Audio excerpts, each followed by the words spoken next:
함께 자리에서 일어나셔서 사도신경으로 예배를 시작하겠습니다.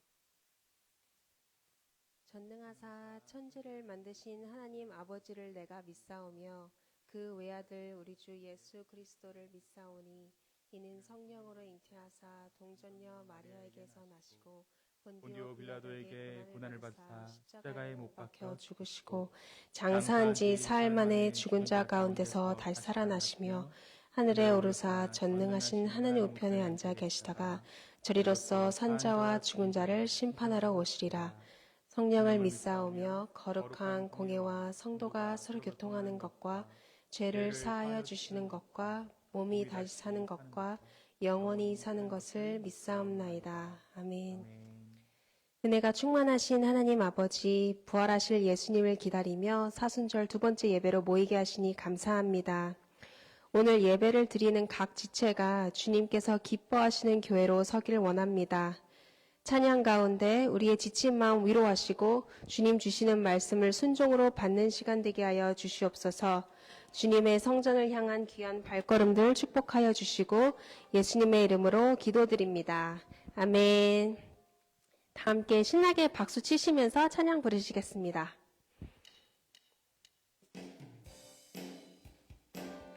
예수를 나의 구주 삼고 성령과 피로써 거듭나니 이 세상에서 내 영혼이 하늘의 영광 누리도다. 이것이 나의 간증이요 이것이 나의 찬송일세. 나 사는 동안 끊임없이 그 주를 찬송하리로다. 온전히 주께 맡긴 내 영 사랑의 음성을 듣는 중에 천사들 왕래하는 것과 하늘의 영광 보리로다. 이것이 나의 간증이요 이것이 나의 찬송일세. 나 사는 동안 끊임없이 그 주를 찬송하리로다.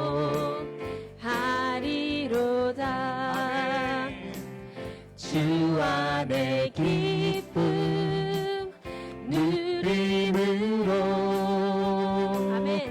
마음의 풍랑이 잔잔하니 세상과 나는 간 곳 없고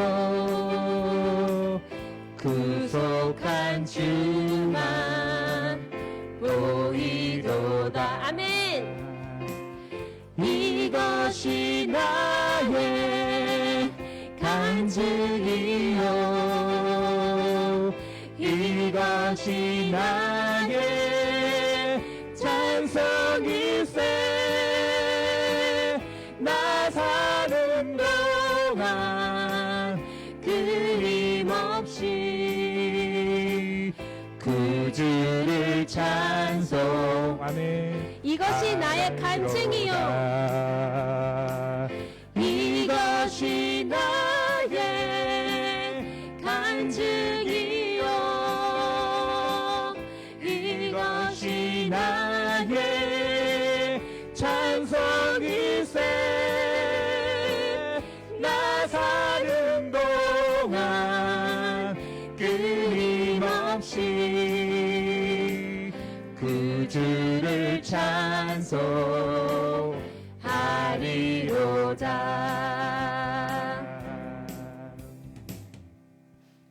우리 이번에는 새 찬양으로 주님을 찬양하겠습니다. 예배 가운데 버티는 자에게 은혜가 있다는 말씀을 받은 적이 있습니다. 하루하루 일하고 견뎌내는 삶이 때로는 끝이 없고 너무 버겁게 느껴져 절망할 때가 있는데요. 무슨 은혜인지 저희가 믿는 주님은 너가 알아서 버텨내 라고 버려두시는 분이 아니라 내가 차마 기도할 힘이 없으면 말할 수 없는 탄식으로 중보해 주시는 성령님을 보내주시기까지 우리를 사랑하시고 옆에서 응원해 주시는 주님이십니다. 이렇게 오늘도 저희를 예배로 불러주시고 가장 가까이서 응원하시는 주님을 생각하시면서 함께 찬양 불렀으면 좋겠습니다.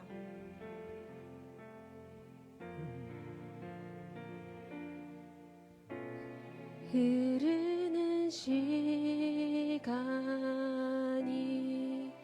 한숨만 남기고 반복된 실패 속 지쳐갈 때 내 맘의 소망이 눈물 조각 될 때 내 곁에 다가와 부르시네. 주님의 시선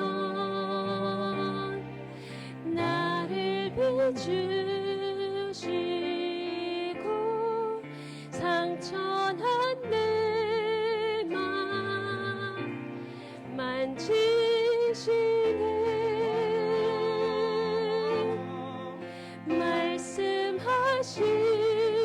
말씀하시고 회복해 하시네.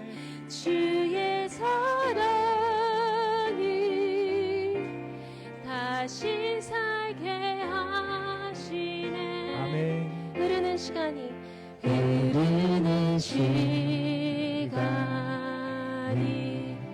한숨만 남기고 반복된 실패 속 지쳐갈 때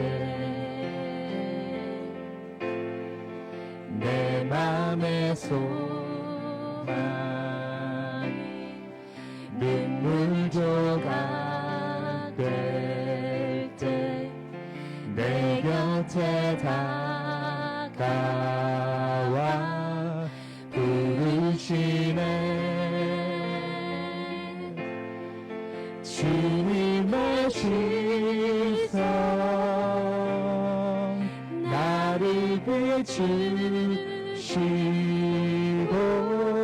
상처난 내 맘 만지시네.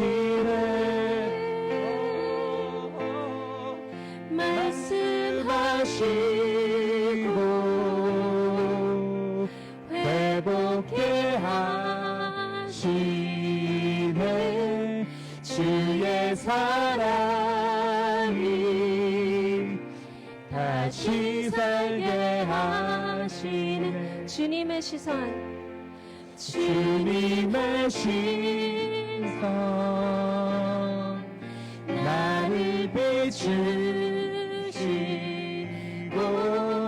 상처난 내 맘 만지시네.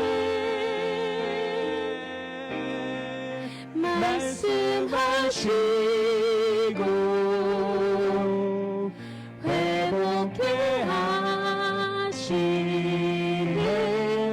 주의 사랑이 다시 살게 하시네.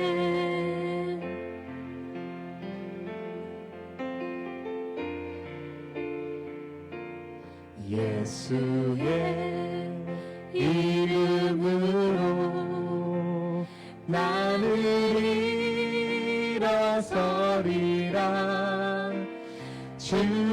주신 능력으로 나는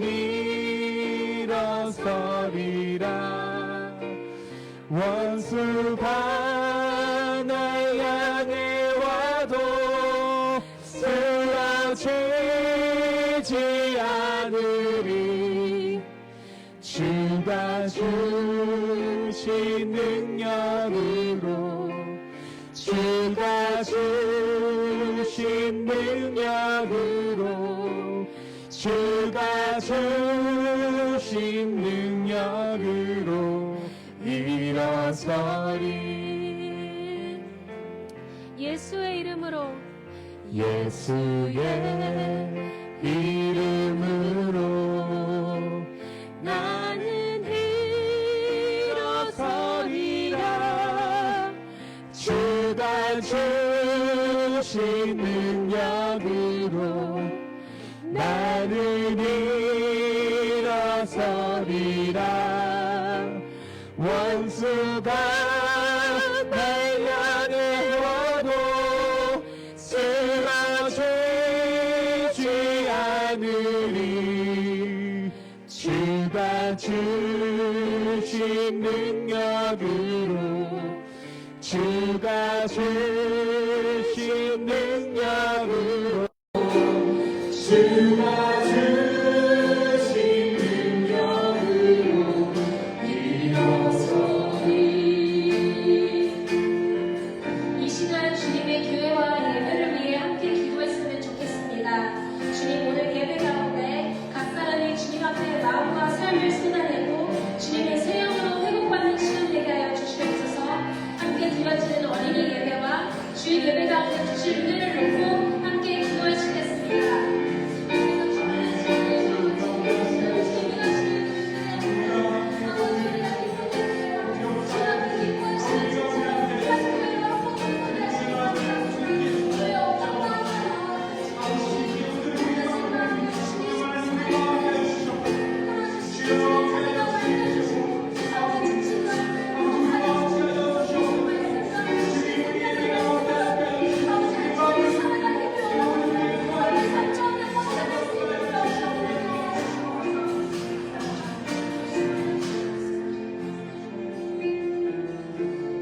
모두 자리에 앉아주시고 강지수 집사님 나오셔서 우리를 대표하여 기도해 주시겠습니다.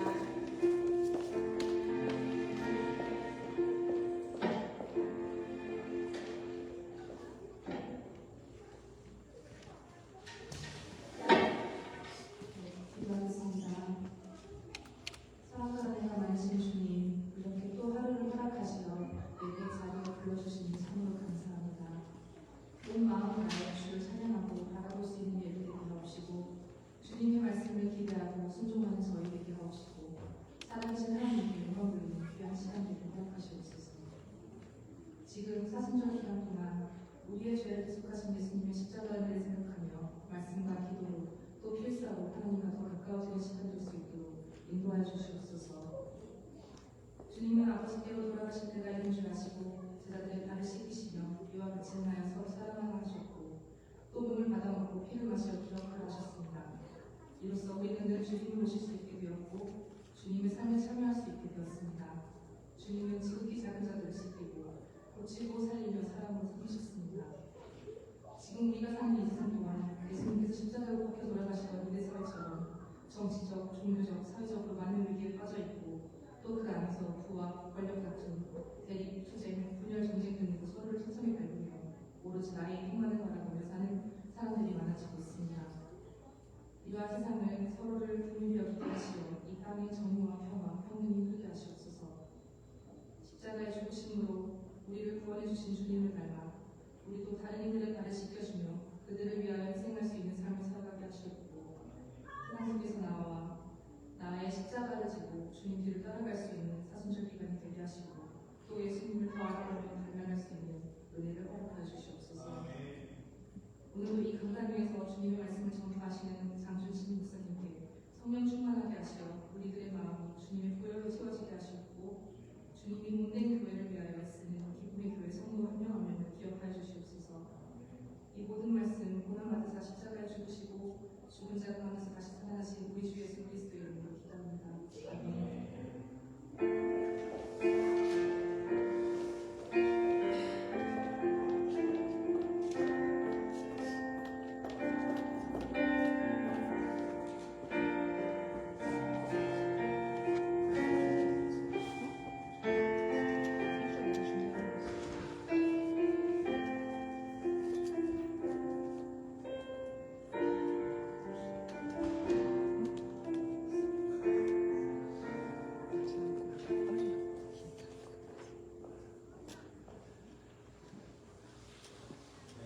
우리 예배 오신 여러분을 예수님으로 환영합니다. 우리 옆 사람한테 한번 얘기할까요? 네, 참 잘오셨습니다.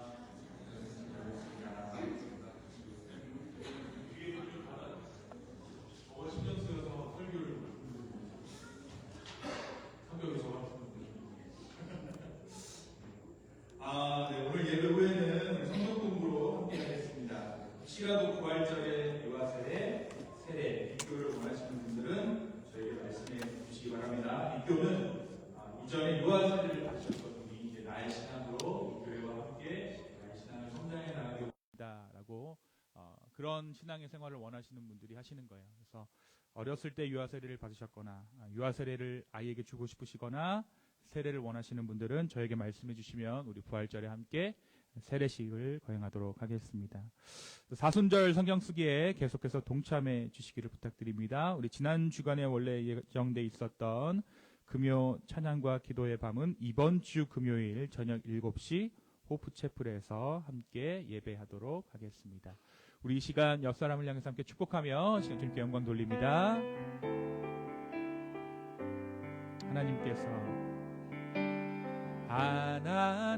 하나님께서 당신을 통해 메마른 땅에 샘물 나게 하시기를 가난한 영혼 목마른 영혼 당신을 통해 주 사랑 알기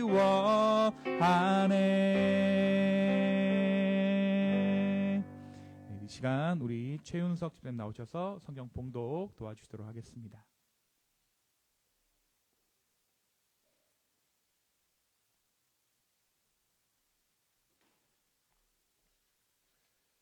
오늘 하나님 말씀은 사무엘하 24장 1절에서 10절까지입니다. 한 절 한 절 교독하시고 10절은 다 같이 읽겠습니다. 여호와께서 다시 이스라엘을 향하여 진노하사 그들을 치시려고 다윗을 격동시키사 가서 이스라엘과 유다의 인구를 조사하라 하신지라.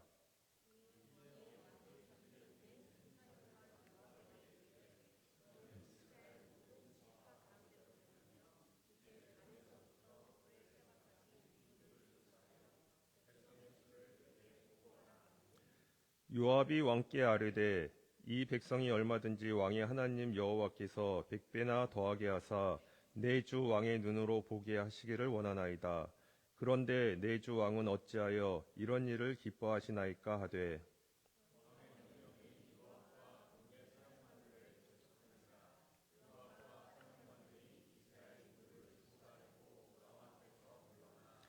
요단을 건너 갓 골짜기 가운데 성읍 아로엘 오른쪽 곧 야셀 맞은편에 이르러 장막을 치고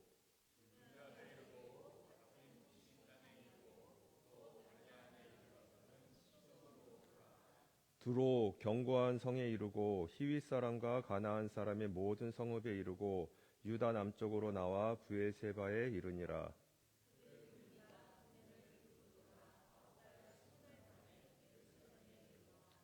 요압이 백성의 수를 왕께 보고하니 곧 이스라엘에서 칼을 빼는 담대한 자가 80만 명이요 유다 사람이 50만 명이었더라.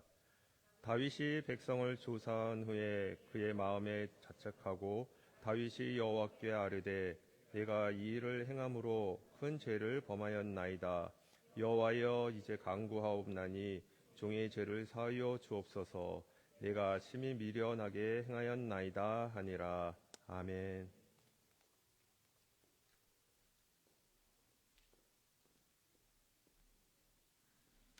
시간 잠깐 우리 말씀 놓고 우리 공동체를 위해서 또 기도하겠습니다. 하나님 아버지, 오늘 우리가 이 말씀 가운데 섭니다. 주님, 이 종의 부족한 모습은 십자가 뒤로 감추시고 주의 영광만이 이 자리에 드러나게 하여 주십시오. 무엇보다 마음이 상한 자가 위로받게 하여 주시고 온전히 주님을 바라보고 발견하는 이 예배의 시간 되게 하여 주시옵소서. 주님 감사합니다. 예수님의 이름으로 기도하였습니다. 아멘. 여러분은 내가 성공했다라는 기준이 어떻게 되십니까? 여러분의 성공의 기준이 무엇이죠? 어떤 사람은 돈을 성공의 기준으로 정하기도 하고요. 또 어떤 사람은 살아가면서 딱히 성공의 기준을 정하지 않았는데 살다 보니까 이것이 성공의 기준인 것 같다라고 생각하는 분들도 계시는 것 같아요. 제가 아는 한 분은 한국에서 미국으로 올 때 이런 마음을 먹으셨대요. 내가 100만 불을 벌기 전에는 한국에 들어가지 않겠다. 네. 그분이 한국에 들어가셨을까요? 네, 왕래하십니다. 지금이야 100만 불의 가치가 굉장한 부자라는 느낌이 들지 않지만 당시에는 백만장자가 어마어마한 부의 대명사였습니다. 그래서 어떤 부의 상징적인 내가 부자야라고 얘기할 때 100만 달러를 벌면 백만장자, 와 엄청난 부자다라고 생각했던 것 같아요. 그래서 이분의 성공 기준이 100만 불이 되었던 것이죠. 그렇다면 여러분, 사전이 정의하고 있는 성공의 기준은 무엇일까요? 다국어 온라인 사전인 웹스터 사전은 성공을 부의 획득 내지는 모험의 끝으로 정의하고 있습니다. 그러니까 돈이 너무 많잖아요. 그러니까 어떻게 보면 성공이라는 것은 부의 획득이라는 그것이 사전이 정의하고 있는 성공의 기준입니다. 이 기준대로 만약 성공이 부의 획득이라면 누군가의 성공은 재산을 모았다는 말이고 반대로 누군가의 실패는 재산을 잃었다는 의미일 것입니다. 딱 맞는 말은 아닌 것 같아도 또 우리의 양심이 그렇지 않다라고 부정하면서도 우리가 살고 있는 세상 돈의 많고 적음으로 인해 성공의 여부를 판단하는 세상이라는 거죠.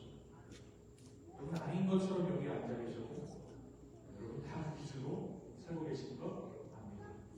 심지어 저조차도 그럽니다. 돈이 성공을 증명하는 상징이고 성공 수준에 집도라는 것을 좀처럼 부정할 수 없는 세상을 우리가 살아가죠. 이러한 풍조가 너무나도 만연해지자 사람들은 다른 성공의 기준들을 제시하기 시작했습니다. 소위 삶에 대한 만족이 어디 돈에서만 오겠습니까? 라며 사람들이 다른 가치들을 성공의 척도로 생각하려는 시도들을 한 거예요. 아무래도 돈이 성공의 기준이라 한다면 너무 속물처럼 보이기 때문이죠. 그래서 어떤 사람들은 성공의 기준을 자신의 일을 즐기는 것이라고 말하게 되고 또 어떤 사람은 마음의 평안을 성공의 기준으로 두라고 표현하기도 합니다. 그리고 이 마음의 평안이란 자신이 가능한 최고의 인물이기 때문에 최선의 노력을 아끼지 않았다는 개인적인 만족감에서 생겨나는 것이라고 설명했습니다. 인생은 다른 사람이 아닌 자기와의 싸움이라는 것이죠. 하지만 다 배분 뒤에 있습니다. 우리가 살고 있는 자본주의라는 사회적인 구조 안에서 특별히 자본주의의 대표적인 국가가 어디입니까? 미국이에요. 여러분 미국에서 처음 생활 시작하실 때 여러분 크레딧 카드 잘 안 쓰잖아요. 내가 나중에 갚을 수 없게 될 건데 크레딧 카드 쓰면 안 되지. 근데 첫 차를 살 때 우리가 환기에 붙입니다. 크레딧 점수가 형편이 없는 거예요. 그래서 그 부랴부랴 크레딧 카드를 만들고 그때부터 크레딧 카드에 빚을 지는 삶을 살게 되죠. 그리고 신용 점수를 쌓고 차를 사게 됩니다. 어떻게 보면 이 미국 사회는 빚을 지라고 번호하는 사회예요. 빚을 져라. 그 크레딧 점수가 늘어나면 어떻게 돼요? 빚을 질 수 있는 금액이 늘어나는 거예요. 그게 소위 말하는 크레딧. 빚을 얼마만큼 질 수 있는, 돈을 얼마만큼 쓸 수 있는, 은행으로부터 꿀 수 있는. 이렇다 보니까 우리가 살고 있는 이 구조 안에서 개인이 얼마나 많은 경제적인 부를 이루었는가 하는 부분은 내 일을 즐기는 것, 그리고 내 마음을 평안하게 하는 것과 밀접한 연관이 있어요. 물질적 풍요라는 것이 우리에게 없어서는 안 될 풍요라는 것이죠. 제가 예전에 어떤 자매에게 이런 이야기를 들은 적이 있습니다. 그 자매는 저에게 이런 얘기를 했어요. 나와 결혼할 사람이 꼭 많은 돈을 가지고 있을 필요는 없다. 라고 얘기했어요. 제가 귀가 솔깃했죠.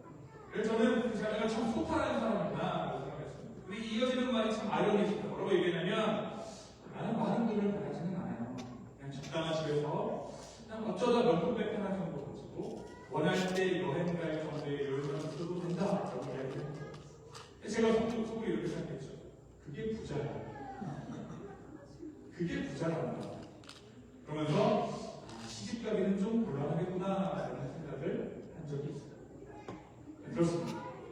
우리는 저마다의 성공의 기준을 가지고 있습니다. 그 중에서도 우리는 경제적인 성공 또는 부를 우리의 성공의 기준으로 살아갑니다.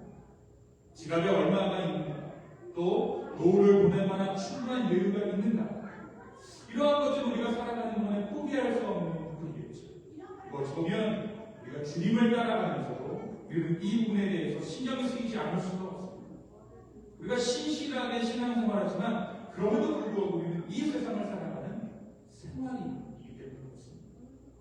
그러나 우리가 무엇을 의지하고 살아가는가 하는 부분은 다른 얘기입니다. 내가 돈을 얼마나 벌었는가, 얼마나 많은 부를 축적했는가 하는 것은 내가 무엇을 의지하고 살아가는가와 전혀 다른 이야기가 될 수도 있습니다. 돈을 쫓아가서 그것을 잡아오는 사람에게는 이 둘이 같은 얘기겠죠. 그렇죠? 돈을 많이 버는 것과 내가 무엇을 의지하고 살아가는가가 같은 이야기가 됩니다. 내가 돈을 쫓아가서 돈을 벌어오는 사람에게는 이 둘이 같은 말입니다. 그런데 내가 돈이 아닌 것에 가치를 두고 살았음에도 불구하고 경제적인 여유로움이 내 삶을 따라오게 된다면 내가 얼마나 부자인가 하는 것과 내가 무엇을 의지하는가 하는 것은 별개의 이야기가 될 수도 있다는 겁니다. 물론 유혹이 있죠. 하지만 별개의 이야기가 될 수도 있습니다. 오늘 우리는 그동안 6개월 이상 함께 주일마다 나누었던 이 사무엘서의 마지막 장을 함께 나누게 되었습니다. 우리가 다윗의 인생을 살피면서 발견했던 것은 그 또한 한 인생이었다는 사실입니다. 또 어떤 것을 우리가 보았습니까? 바로 하나님께서 함께 하시지 않았더라면 다윗은 아무것도 아니라는 것입니다. 하나님의 은혜와 하나님의 보호하심이 없었다면, 하나님의 보살핌이 없었다면 다윗은 아무런 가치가 없는 존재였습니다. 그리고 실제로 그가 하나님의 지혜를 신뢰하지 않았을 때 그는 삶에서 위기를 만나게 되었죠. 우리가 그것들을 눈으로 확인했습니다. 그리고 그 위기와 자신의 죄로 인한 고난 가운데 다시 주님을 의지하고 붙잡기 시작하면 그제서야 하나님은 그의 삶을 다시 은혜 가운데 머물게 해주셨어요. 어찌 보면 우리가 살고 있는 삶과 별반 다르지 않는 삶을 다윗이 살아가는 것이죠. 그래서 우리가 사회 생활을 볼 때 위대한 왕, 어떤 위인으로서의 닮은 것이 아니라 정말 우리의 삶과 닮아있는 삶을 살았던 다윗을 우리가 사무엘서의 말씀을 통해 함께 알아갈 수 있었습니다. 오늘 우리가 함께 나누게 될 이 사무엘서의 마지막 장에는 어떠한 일이 소개되고 바로 다윗이 인구 조사를 시행한 사건이 오늘 사무엘하 24장의 말씀의 내용입니다. 사실 이 사무엘하 24장에 기록된 인구 조사의 시기가 다윗 인생에 언제 진행되었는가는 알 수 없습니다. 그러나 다윗이 이러한 방대한 인구 조사를 하려면 전쟁이 없었던 평화의 시기였거나 다윗 왕권의 전성기, 그러니까 다윗이 한참 그 이름을 날리며 주위 나라들을 정복할 때가 아니었을까라고 사람들은 추측합니다. 그러니까 말년에 이 인구 조사를 한 것이 아니라 다윗의 인생 어느 지점에서 이 인구 조사를 시행했다라는 거야. 그런데 오늘 말씀 1절이 상당히 흥미롭습니다. 1절 한번 다 같이 읽어볼까요? 1절을 다 같이 읽겠습니다. 시작. 여호와께서 다시 이스라엘을 향하여 진노하사 그들을 치시려고 다윗을 격동시키사 가서 이스라엘과 유다의 인구를 조사하라 하신지라. 예. 하나님께서 화가 나셨대요. 진노하셨대요. 그리고 그들을 치기 위해서 다윗을 격동시키셨대요. 그리고 그 마음의 격동으로 인해서 인구조사가 시작됐다는 것이죠. 그러니까 인구조사를 할 이유가 없었다라는 것입니다. 그런데 어떤 일로 인해서 하나님께서 진노하실 만한 일이 그 일을 이스라엘이 행했다는 거예요. 뭔가 하나님께서 진노하실 만한 그 일을 이스라엘이 지속적으로 행하고 있었고, 그것을 징계하시기 위해 다윗의 마음을 격동시키셨고, 그로 말미암아 인구조사를 하게 하셨다는 것이죠. 여기서 우리가 알 수 있는 것은 인구조사가 하나님께서 기뻐하시지 않는 일이었다는 거예요. 그러니까 죄라는 거죠. 결정적인 죄라는 것입니다. 다윗이 맨정신에는 할 수 없는 그 일, 다윗이 뭔가 정상 궤도를 비껴서 하나님이 보시기에 옳지 않은 일을 행할 상태가 되었을 때 비로소 행할 수 있는 일이 인구조사라는 거예요. 오늘 본문의 내용인 인구조사를 동일하게 기록하고 있는 역대상에는 이렇게 이 사건의 시작을 이야기합니다. 사탄이 일어나 이스라엘을 대적하고 다윗을 충동하여 이스라엘을 계수하게 하니라. 이 사건의 주범이 사단이라는 것이죠. 자, 우리가 예수님께서 40일을 금식하시고 마귀에게 시험당하시는 예수님의 이야기를 함께 나눈 적이 있습니다. 그때 마태복음 4장 1절에는 이렇게 말씀이 기록하고 있죠. 그때에 예수께서 성령에게 이끌려 마귀에게 시험을 받으러 광야로 가사. 누구에게 이끌렸다고요? 성령에게 이끌려. 그러니까 우리에게 찾아오는 시험이란 하나님의 최종 결제가 있어야 한다는 거예요. 사단도 하나님의 최종 결제, 하나님의 최종적인 결정이 있어야지만 우리를 공격할 수 있다는 것입니다. 시험 그 자체는 사탄이 우리에게 주는 것이 맞지만 그것을 허락하시는 최종의 결정은 누가 하신다고요? 하나님께서 하시는 거예요. 하나님께서 허락하시지 않으면 사탄은 꼼짝할 수가 없습니다. 그럼 우리가 생각해 봐야 할 것이 있죠. 사단이 공격이 우리의 삶을 칠 때, 사탄이 우리를 공격해 올 때 우리는 누구에게 이 시험을 이길 것을 간구해야 하는가 하는 부분입니다. 최종 결정권자가 누구라고요? 하나님이시라고요. 요즘 세상 사람들은 이 상황에서 사탄에게 직접 대항하려고 합니다. 마귀를 쫓는다고 하죠. 심지어 교회에서도 영적 전쟁이라는 타이틀로 마귀를 대적하라라고 이야기합니다. 하지만 조금 더 깊이 생각해 본다면 우리가 시험을 당할 때, 우리가 마귀의 공격을 당할 때, 그리고 그 실체가 사탄의 공격이라는 것이 명확해질 때 우리가 엎드려야 할 것은 다름 아닌 우리 주님이에요. 사탄을 향해 직접 대항하는 것이 아니라 누구에게 우리의 삶을 다시 맡겨야 한다고요? 하나님께 드려야 한다고요. 그리고 우리가 그때 해야 하는 것은 전사가 되어 사탄과 싸우는 것이 아니라 회개입니다. 죄를 뉘우치는 거예요. 누구에게? 하나님 앞에. 그 공격은 하나님의 허락 없이는 이루어질 수 없는 공격이기 때문에 그렇습니다. 하나님은 다윗의 마음을 격동케 하셨습니다. 그리고 그들이 은밀하게 짓고 있던 죄, 그러니까 하나님 모르게 짓고 있구나라고 스스로 믿었던 그 죄의 실체를 수면 위로 드러나게 하셨어요. 그들은 아무도 모르게 우상 숭배했다고, 또 아무도 모르게 서로에게 사기를 쳤다고, 또 아무도 모르게 은밀한 성적인 범죄를 짓고 있다고 생각했지만 하나님은 알고 계셨어요. 문제는 그들도 그들의 눈으로 죄를 확인해야만 했습니다. 왜요? 맨날 오리발 내미는 것이 사람이니까. 은밀하게 지으면 우리는 죄를 짓지 않았습니다라고 말하는 것이 인간이니까요. 그래서 하나님은 죄의 실체를 보이시기 원했어요. 그리고 그 죄가 다름 아닌 인구조사였습니다. 그럼 어떤 문제가 인구조사가 왜 죄인가? 지금도 근데 이 인구조사라는 말을 두 글자로 줄이면 교만. 교만이에요. 우상 숭배를, 절도 및 사기죄를, 그리고 성적인 범죄를 두 글자로 줄여도 교만이에요. 하나님 없이 사는 것이 바로 이러한 죄를 통해 드러나기 때문에. 자, 그렇다면 여러분, 인구조사가 왜 교만일까요? 하나님께서 아브라함을 부르시고 그에게 언약하실 때 바닷가의 모래와 같이 하늘의 별과 같이 많은 자손을 주시겠다라고 약속하셨죠. 여러분, 바닷가의 모래같이라는 표현이 어떠한 표현일까요? 아마 우리 교회에서 서아 정도의 나이가 되면 아이를 이제 바닷가에 데려다 놓잖아요. 서아 정도의 나이가 되면 아이를 이제 데스틴 바닷가에 데려다 놓으면 애가 모래를 세기 시작합니다. 모래에 앉아갖고 이게 뭔가 모래를 세기 시작해요. 근데 이 서아가 바닷가에서 모래를 세다가 지영 집사님 나이가 된다면 데스틴의 모래를 다 셀 수 있을까요? 이 나이 될 때까지 세도 서아는 그 바다의 모래를 다 셀 수 없어요. 그렇죠?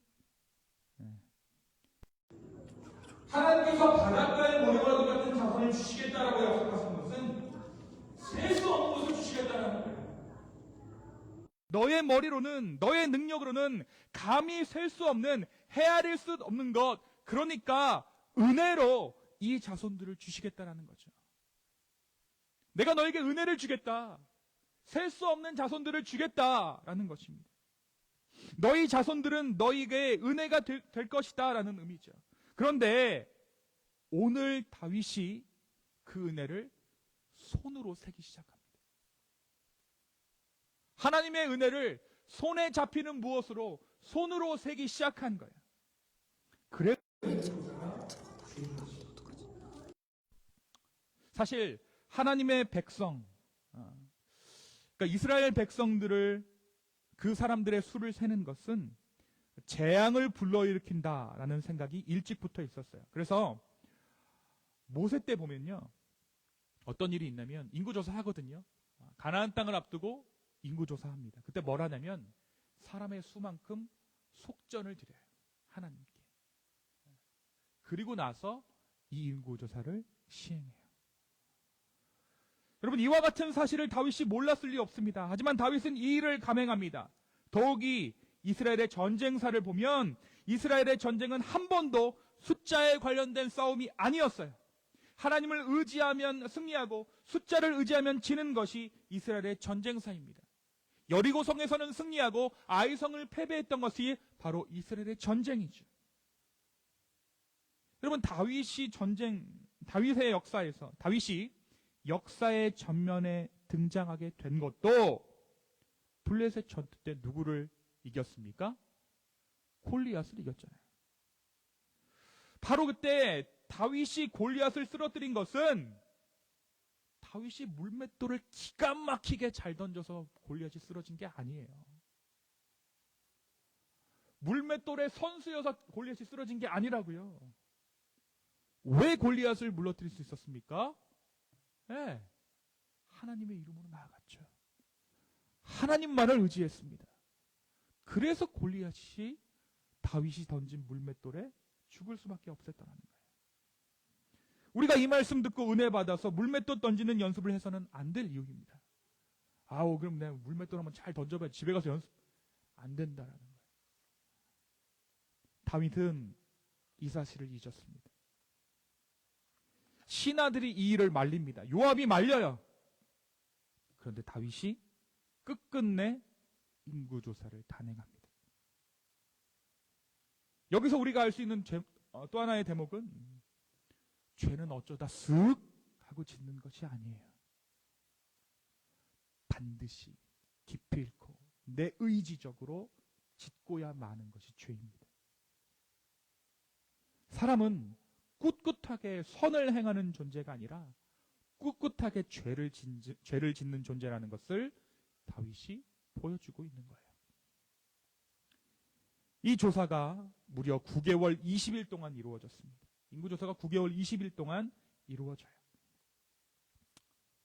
조사해본 결과 전쟁에 나갈 수 있는 사람이 이스라엘의 80만 명, 유다 지파 50만 명이었습니다. 다윗이 이 인구조사를 하고 나서 보고를 받은 후에야 하나님께서 그에게 깨달음을 주셨습니다. 어떠한 깨달음입니까? 자신이 하나님보다 군사력을 의지했음을 깨달았던 것이죠. 자책했다라고 오늘 말씀이 기록하죠. 그러면서 이 뒤에 스토리가 어떻게 되냐면 하나님께서 이 죄에 대해서 세 가지 옵션을 두고 선택하라고 다윗에게 이야기합니다. 뭐라고 얘기하냐면 7년의 기근이나 석 달의 전쟁 그리고 사흘의 전염병 중 하나를 선택하라고 하나님께서 다윗에게 선택권을 주세요. 13절에 보니까 갓이라는 선지자가 와서 세 가지 중에 하나를 선택하라고 다윗이 이야기합니다. 그때 다윗이 뭐를 선택하냐면 역병을 선택합니다. 14절 한번 보면 14절에 다윗이 갓에게 이르되 내가 고통 중에 있도다 청하건대 여호와께서는 긍휼이 크시니 우리가 여호와의 손에 빠지고 내가 사람의 손에 빠지지 아니하기를 원하노라 하는지라. 그러니까 앞에 전쟁이나 기근은 뭐예요? 사람에 의한 징계고 역병은 하나님께서 주시는 거라는 거예요. 그래서 이 세 번째 징계를 선택하게 됩니다. 그리고 약 7만 명의 사람이 이 역병으로 인해서 이스라엘 가운데 목숨을 잃게 돼요. 그렇죠? 130명 중에 7만 명. 사랑하는 성도 여러분, 오늘 말씀 우리에게 무엇을 말해주고 있을까요? 오늘 다윗이 인구조사를 했다는 것 자체는 문제가 되지 않아요. 셀 수 있습니다. 하나님께서 시키셨잖아요. 그런데 다윗이 어떠한 마음으로 이 인구조사를 진행했는가? 그것이 문제였어요. 그것이 다윗이 죄를 지었다라고 말할 수 있는 대목입니다. 다윗은 이 인구조사를 하면서 내가 무엇을, 나의 무엇을 확인하려고 했다. 내가 가진 게 뭐지 지금? 내 수중에 뭐가 있지? 내가 싸울 수 있는 게 뭐가 있을까? 그게 죄라는 거예요. 명목상으로는, 대외적으로는 하나님의 은혜로, 하나님의 도우심으로 내가 이 자리에 있다라고 얘기했지만 사실 그 마음 깊은 곳에는 나의 무엇이 이 수많은 사람들을 잊게 했다라고 생각했던 것이죠. 그리고 다윗은 이 인구들로 인해 비로소 주변 나라들 틈에서 강대국 반열에 올라섰다라고 스스로 생각하게 되었습니다. 여러분, 이스라엘은 하나님께서 함께 하시는 나라입니다. 이러한 의미는 인구가 10,000명이어도 1,000명이어도 혹은 그 반대로 인구가 1,000,000명이어도 하나님께서 도우시면 살고 그렇지 않으면 망하는 것이 이스라엘이었어요. 우리의 삶도 동일합니다. 그런데 여기서 다윗은 군대 수를 센 거예요. 우리의 전력이 얼마나 강한가를 눈으로 확인하려 했다고요. 하나님께서 주신 은혜를 손에 잡히는 그 무엇으로 환산하려고 했다고요. 사랑하는 여러분, 내가 무엇을 이루었는가, 내가 얼마나 많은 것을 축적했는가 하는 사실은 객관적인 성공의 지표가 될 수 있습니다. 여러분 지갑에, 여러분 통장에 많은 액수가 찍히면 여러분 성공하셨어요. 제가 인정해 드릴게요. 우리가 살고 있는 사회에서 그것만큼 빠르고 그것만큼 눈에 보이는 성공의 기준이 어디 있겠습니까? 그러나 그것을 의지하는 순간 우리는 죄를 짓는 거예요. 아, 내가 이제 좀 편히 살아도 되겠네 하는 순간 우리는 죄를 짓게 되는 거라고요. 이것은 돈이 많고 적음의 문제가 아닙니다. 저처럼 가난한 사람도 돈 좀 있었으면 좋겠다. 그럼 내 삶이 좀 편해질 텐데 라고 생각하면 죄입니다. 돈이 아무리 많은 사람도 그 돈이 아니라 하나님 의지하고 끝까지 살면 겸손한 인생이에요. 여기서 아멘 하셔야 돼요, 여러분. 믿음이 이렇게 작아서요. 되겠습니까? 그래서 여러분, 하나님을 정확하게 믿는 것은요, 이것은 꽤나 정교한 작업이에요. 하나님을 의지해서 나에게 풍요로움이 왔다가 그 풍요로움을 의지해서 축복이 저주로 변하는 것은 순식간이기 때문입니다. 성경의 수많은 이야기들이, 그리고 우리 주변에서 들려오는 수많은 이야기들 가운데 저주라 생각했던 것이 도리어 은혜의 통로가 되고, 축복이라 의심 없이 믿었던 것들이 어느새 죄의 씨앗이 되는 것을 우리가 보잖아요. 확인하잖아요. 한 번 겸손하기는 쉽지만 끝까지 겸손하기란 주님의 은혜가 아니고서는 불가능한 일이라는 거예요. 그래서 신앙은 마라톤이고, 그래서 신앙은 정교한 작업입니다. 이 예배의 자리는요, 여러분, 마라톤을 열심히 뛰다 보면 5km 구간마다 뭐가 있어요? 개수대가 있어요. 물을 마실 수 있습니다. 이 예배의 자리는 그런 자리예요. 뛰다가 물 한 번 마시고 정신 차리고 다시 완주할 수 있게 되는 거예요. 그것이 바로 오늘 우리 예배의 자리인 거죠. 그래서 신앙이란 어쩌면 끝까지 외주를 타는 일인지도 모르겠습니다. 예수 믿고 은혜 가운데 마음대로 사는 것이 자유가 아니라 예수 그리스도를 믿고 주님의 은혜대로 살아가는 가운데 나의 마음을 깎고 나의 삶을 깎아내고 도려내며 하나님 앞에 신실하게 나아가는 것이 진정한 자유다는 것이죠. 사랑하는 여러분,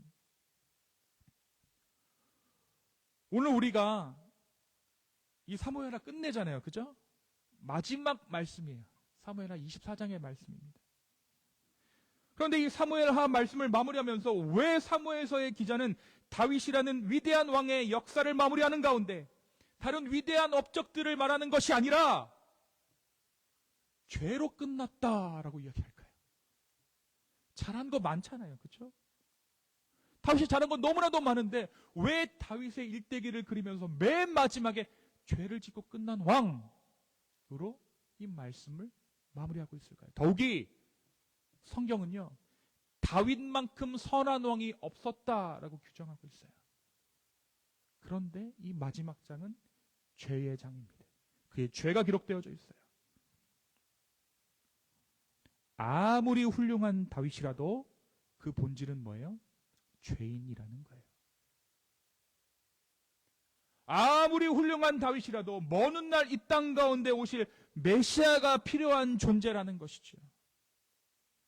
하나님의 은혜를 떠나면 우리는 모두 죄인입니다. 우리는 모두 죄인이에요.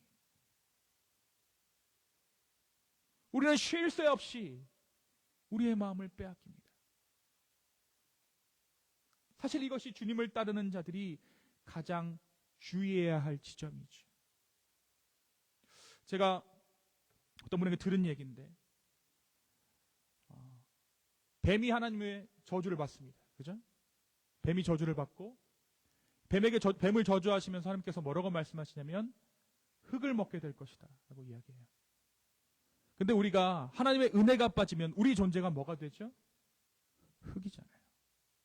은혜가 빠지면, 성령이 빠지면 사단에게 먹히는 거예요. 우리 다 먹힙니다.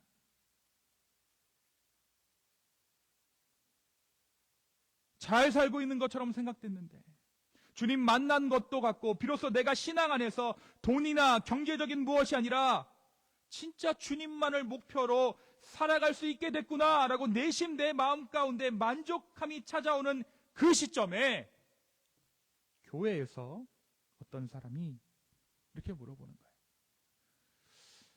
노후 준비는 어떻게 하고 있어?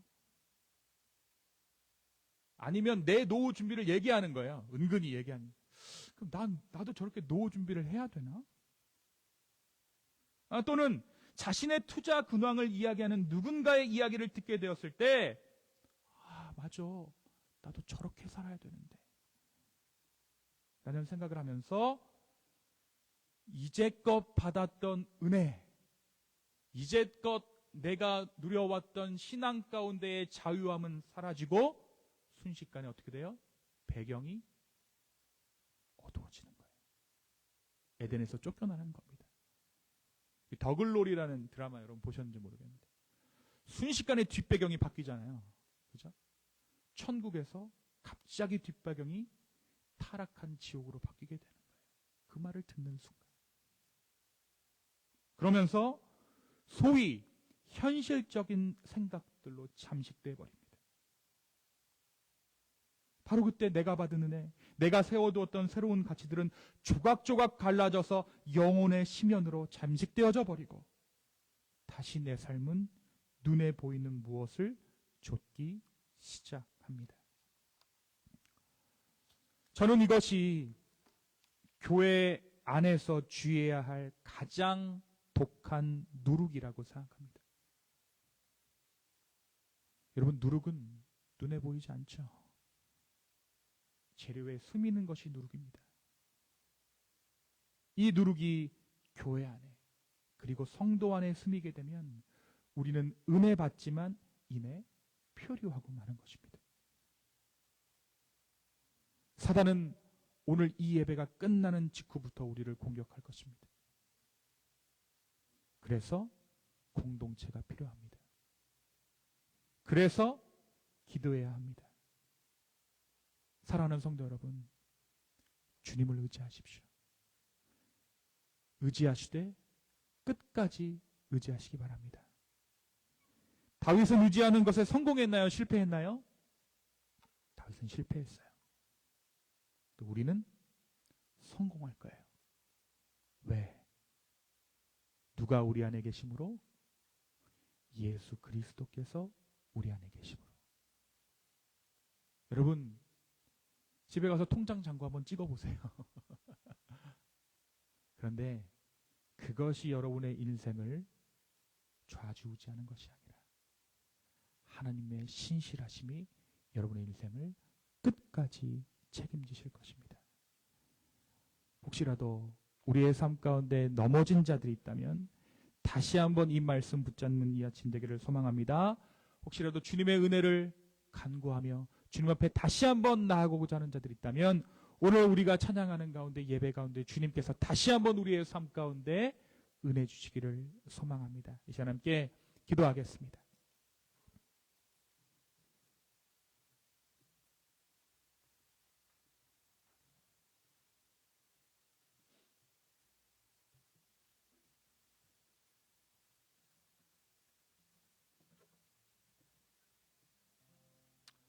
오늘 하나님께서 우리에게 주신 그 말씀을 한번 여러분 잘 한번 묵상해 보십시오.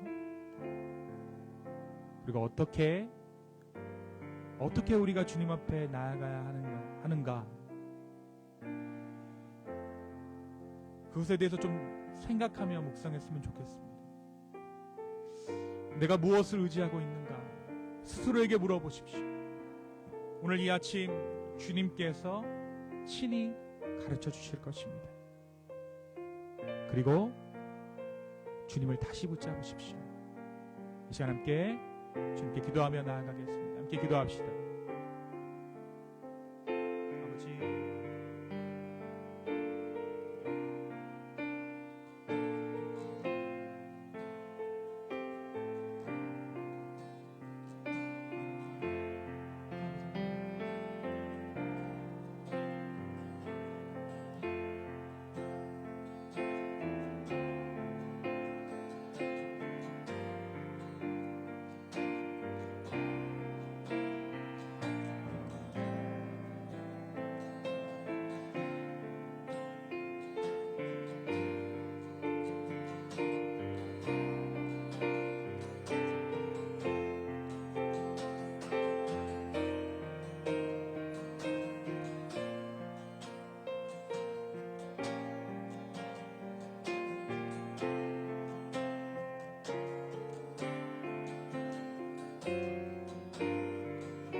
아버지,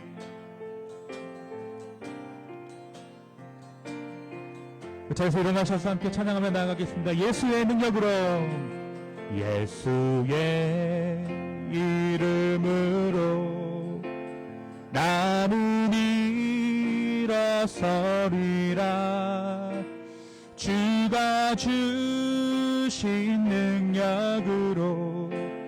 나는 일어서리라. 원수가 나 향해 와도 쓰러지지 않으리.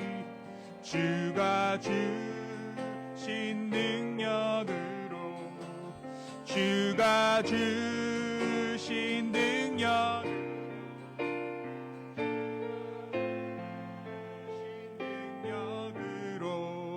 일어서리. 다시 한번 고백합니다. 예수의 이름으로 나는 일어서리라.